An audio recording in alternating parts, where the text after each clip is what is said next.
Alright, so, oh god. Alright, I'm going to talk about my edibles experience today. So, for those people who don't know about edibles, it is completely different experience, like a complete 180 to what it's like when smoking a joint. When normally smoking weed, it normally lasts about 1 to 2 hours and it kicks in fairly quickly. However, edibles is so different. It's completely different.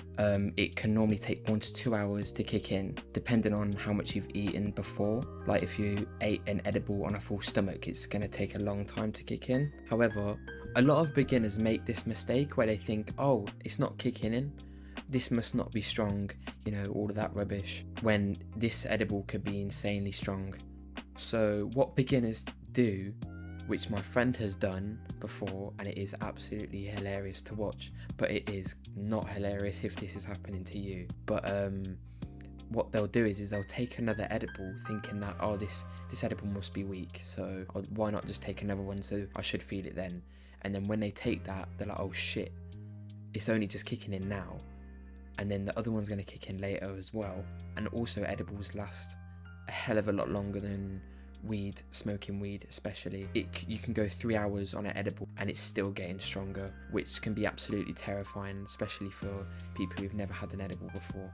Okay, so I was 16 and I was in year 11 and it was the summer holidays, and 3 of my friends came over and I was really close with them, especially with one of them. One of them I've known since I was 3, and I remember one of them pulling out 2 cookies out of his bag, and it had this potent smell of weed, but it wasn't quite like a joint smell, like the smell of the nugs.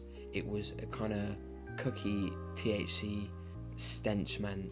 And what we did is we broke it in halves, and we had a half each, and we made our way to the park, which was a big field with a few swings and climbing frames and all of that rubbish. And when we got to the park, we sat on this bench, and it was blue skies. It was a great day, and it was really warm and sunny. I'm fairly certain that I took a stronger half or a bigger half of the edible, because I remember after taking it, I looked across and I just saw him grinning at me, and it's like I kind of just realised, like, have I just took too much or something? Like, I know something was up. And at the time he was a lot more experienced than me, and I'm pretty certain that he knew I was gonna have one hell of a trip. We're sitting on this bench, right, and we're just talking nonsense for about an hour, thinking that, oh yeah, is it rubbish, because we don't feel anything. And one of my friends like, oh no, just chill for a bit. So I'm talking to my friend on this bench, and all of a sudden my POV, my point of view, like on Minecraft, completely zoomed out, and it's like my eyes are at the back of my head, or third person, but I don't even see my body. And I didn't know what to do. I was literally looking around like an idiot for about 10 minutes, like, what the hell is going on? And then next thing you know, my mouth is gone.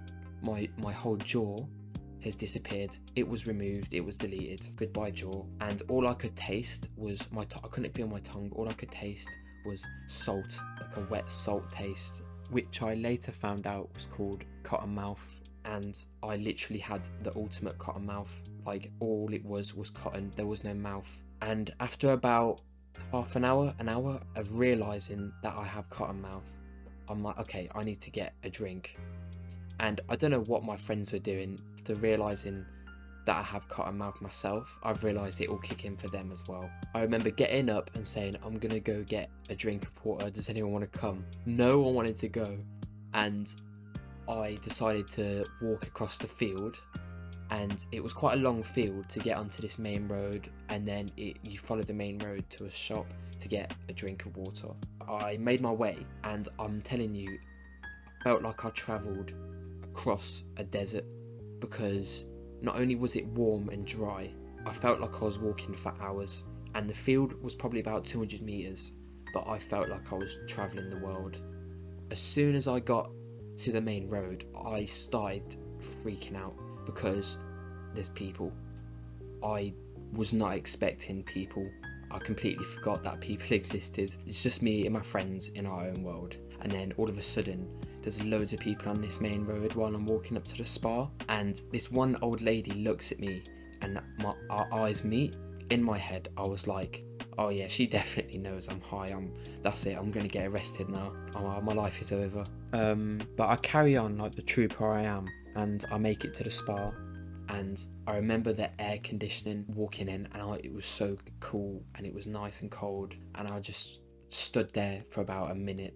And it probably looked quite weird from the cashier's perspective, just staring at me, just some guy at the doorway of the store, just seeing some kid just fucking looking up at the roof where it's coming from, just standing there for a solid minute with my arms open. And then eventually I walk down the aisle where all the drinks are, where the fridge, and I remember looking at this can of Coke and then this bottle of water in the fridge, and I must have stood there for about half an hour trying to decide which to pick. And I was fascinated by all the colours of the cans.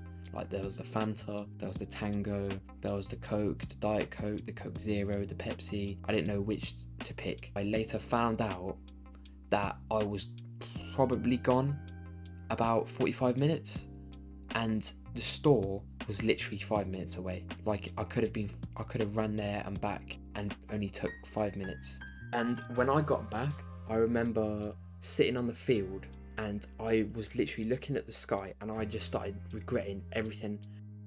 And it could have been the most random things. I was like, oh, I should have been a bit nicer to him, should have been a bit nicer to her, maybe I shouldn't have said that. And it was so random. Normally I wouldn't give a fuck about that, but like you regret it when you're high, thinking that you're gonna make a change, but then as soon as you come off the high and you feel normal, you're like, what the fuck was I saying? Like, I don't regret nothing.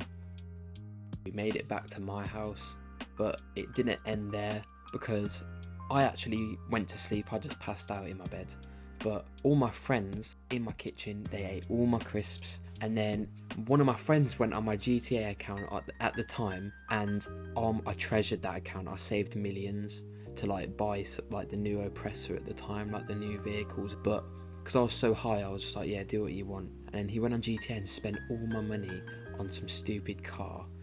And I was literally so upset the next day. Like all I saw was zeros on my bank on GTA. I was literally crying and my heart was broken. So the lesson I learned from that was, don't let your friends on the games that you like. In fact, don't let them on anything. Like, don't let them touch anything of yours when you're stoned, man. It's not worth it. You're gonna lose they're gonna fuck something up.